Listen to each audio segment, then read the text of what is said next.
There's a voice that I can hear sometimes out here on the mountain when it's dark and the sky's pouring acid like a fountain, and the memories like cold dust stain the window of my house.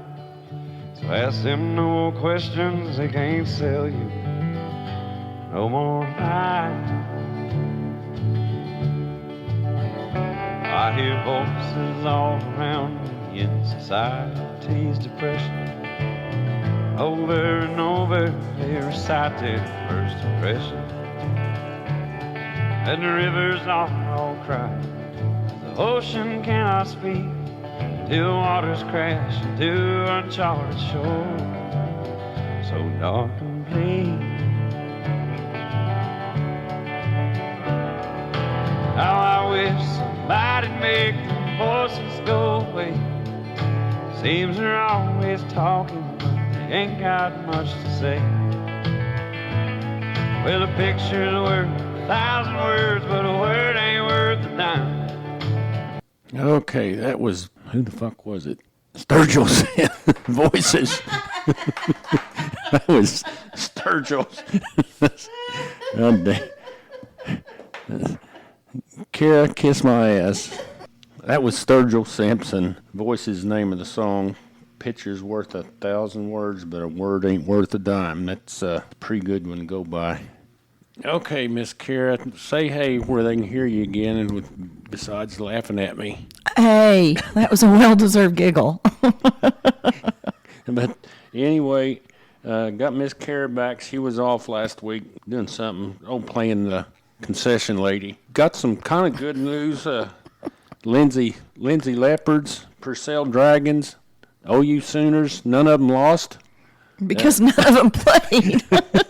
None of them played. I said, We're good. You just got to take it with a grain of salt. But bless their hearts. The Lindsay, I think the Lindsay football and Purcell football is done for the year. They got beat out of the chance to go to the playoffs. The Sooners got 2 more games. They play Alabama come Saturday, and then they travel to LSU. And that's going to wrap up their season. If they need to win at least one and hopefully 2 of them to be bowl eligible to advance. Been kind of a disappointing season for the Sooners, so maybe they can get regrouped.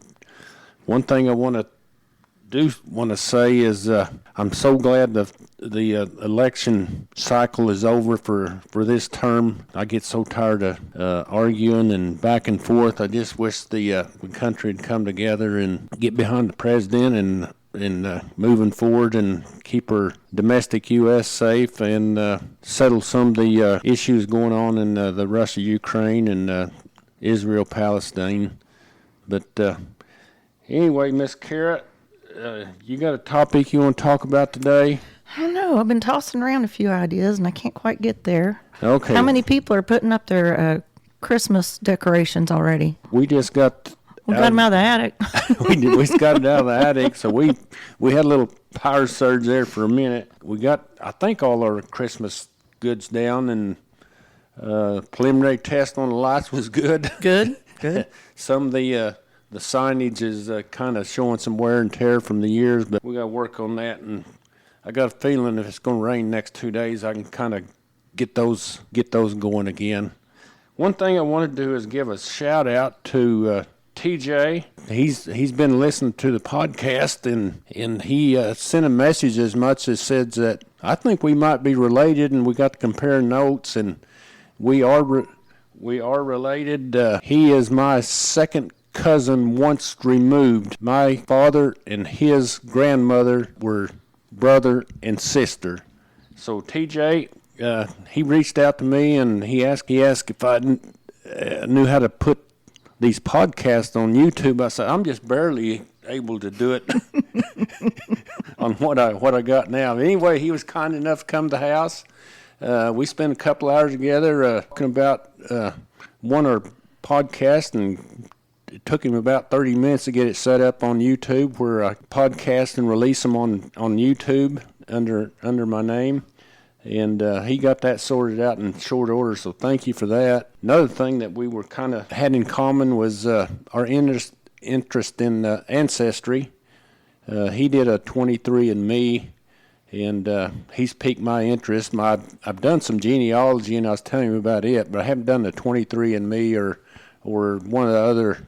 I think there's 3 leading ancestry DNA platforms, and I'm probably going to put that on my wish list for Christmas and do that, just see where that takes me. One other shout out is I've been seeing that's been listening is Captain Mike. He's right now he probably just left Alaska, but he's been up in Alaska for the last 6 months hauling fuels to the areas up in the surrounding cities of Alaska that they ship it in, basically moor up outside of ways, then pump the fuel onto the facilities wherever they need it. And he's done that for 6 months. And he was my fishing captain when we used to go fishing out of Homer, Alaska all the time. So he hasn't made notes that he's been listening to, and I'm just saying thank you, Captain Mike, and I hope you get to listen to a bunch of Jimmy Buffett and the Parrot Heads music while you're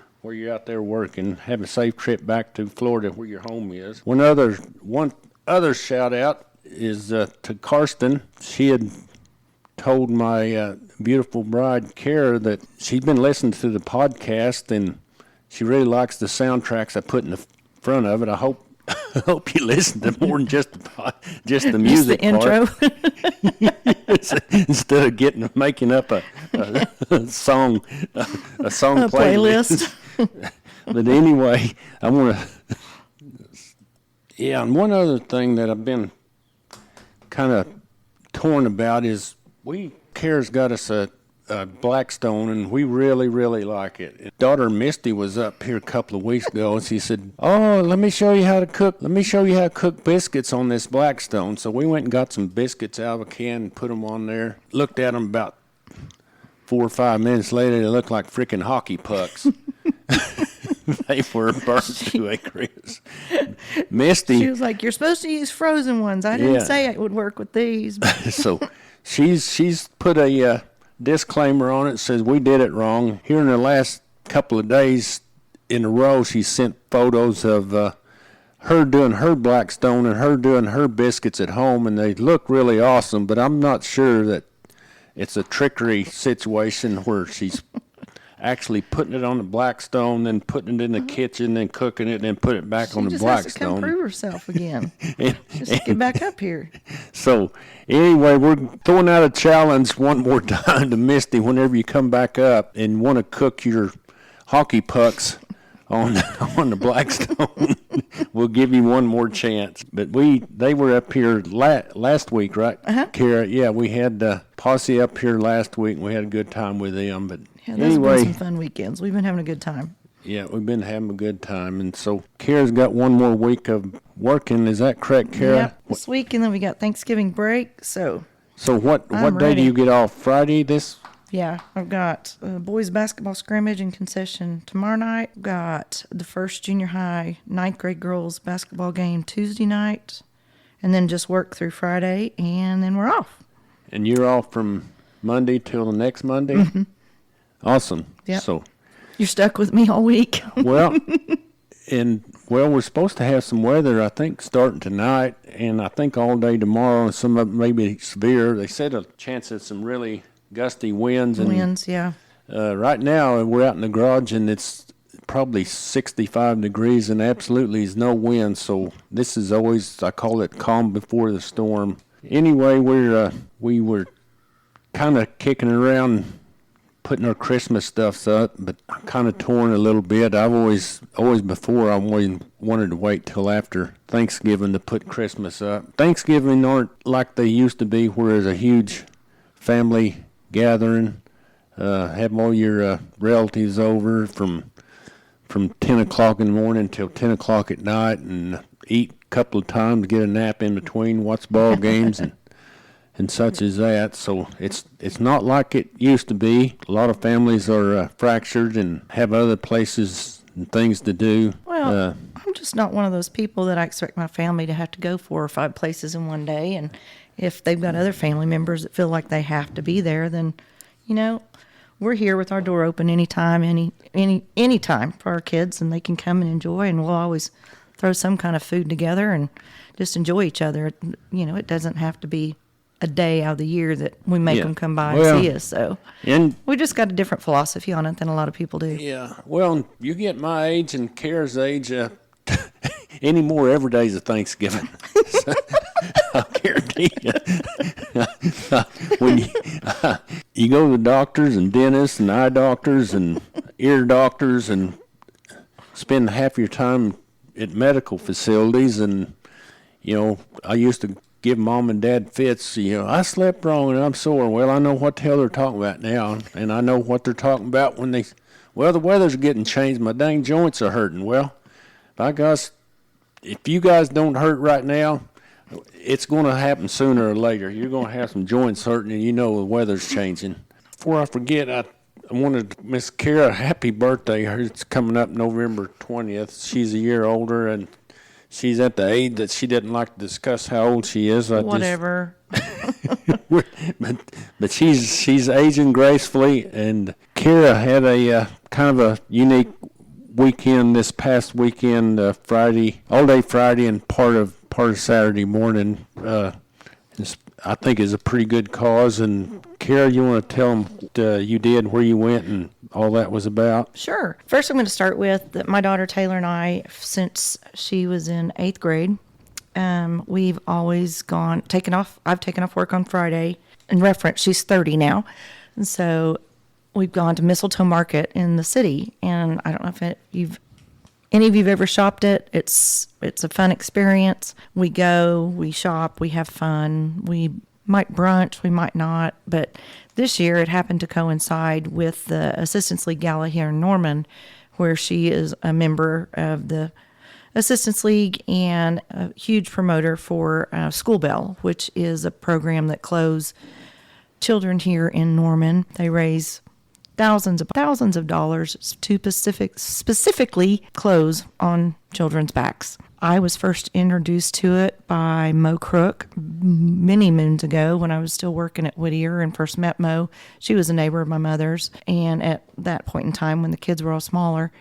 And so Bob and I built some cornhole boards and donated those as an auction item. And so that got me a ticket to the event. And so Taylor and I got all gussied up and looked all fancy and went to that. It was held at Riverwind. Abbey Road Catering, Chris Abbey, shout out to you. You are one amazing human. Thank you for all that you do. They raised a lot of money. I'm not going to say the amounts. It was a fun time. They had a great auctioneer. He and his crew were fabulous. It was just a great time, and all the proceeds go to helping out School Bell. They had a young lady that was a recipient many moons back who is now on her way to being a college graduate, and she talked about the meaning of having something new and not being pointed out as that kid with the broken shoes or the items that most people just take for granted. And so it was really wonderful to get to listen to her story and see the changes that it made for her in life, and her asking to come back and contribute. That story was absolutely beautiful. And so all these hardworking volunteers that work at their shifts at School Bell, I know it touched their hearts to see everything that they're doing put to use, a good use, and making successful stories for these young kids. So that was a lot of fun. Taylor had procured rooms, or a room for us, and so we just stayed over and hopped up in the morning and came on home and unloaded our goodies from Mistletoe and called it a little mini weekend that we have once a year. And it was a blast. I think if anybody's listened to some of our podcasts, I think you can tell that Kara and I's got to a point in our lives where we feel really fortunate, or we've been blessed with always having a job. We've always kept our head up and worked hard. We got to a spot I know when I was growing up, it was tough, and I said, if I ever get to a spot where I got some time and extra means, I wanna help somebody else do something that maybe that they need a little help, either financially or emotionally, whatever. And Kara's the same way. She spread her love and share, and I do too. It was actually on our blind date night when we were having our many hours of conversation. That was one thing that was brought up, that we both decided that no matter where life took us, that if we were ever in a spot where we could give back in some way, whether it was volunteering or financially or, like you said, emotionally, just whatever we could do, that was a goal for both of us. And God is good. Put us in a place where we do have the time and on occasion the means to give back. So Okay, well, we're going to wrap this one up before the weather gets bad. Kara's promised me some things that I don't. I just want to see if she can. I don't know what he was talking about just there, but my birthday is Wednesday, and one thing that's airing on Wednesday night is the CMA Awards. Bob hates watching the awards on TV, the Country Music Awards, but they're Wednesday night, so I might ask for that for my birthday for us to watch them together. Okay. Okay. Do I have to buy it or is it free? No, it's free. Okay. Well, then I think we're going to wrap it up and call it a night. We may have to go meet our Sam here in a little bit. He's in town for some work, and so we might get a sneak away and see him for about an hour or so before he heads back to Colorado. So, All right. Well, anyway, take care. bye, guys. I'd give anything to go back days I was young. On the way back home, paying boat. I'd sit down on the lake bed, stare at the sun. Then I'd walk out in the water, let it cleanse my soul. Spend my days up on quicksand, and there I would play, wild as a rattlesnake, right from the start. I'd push off the stem, swing off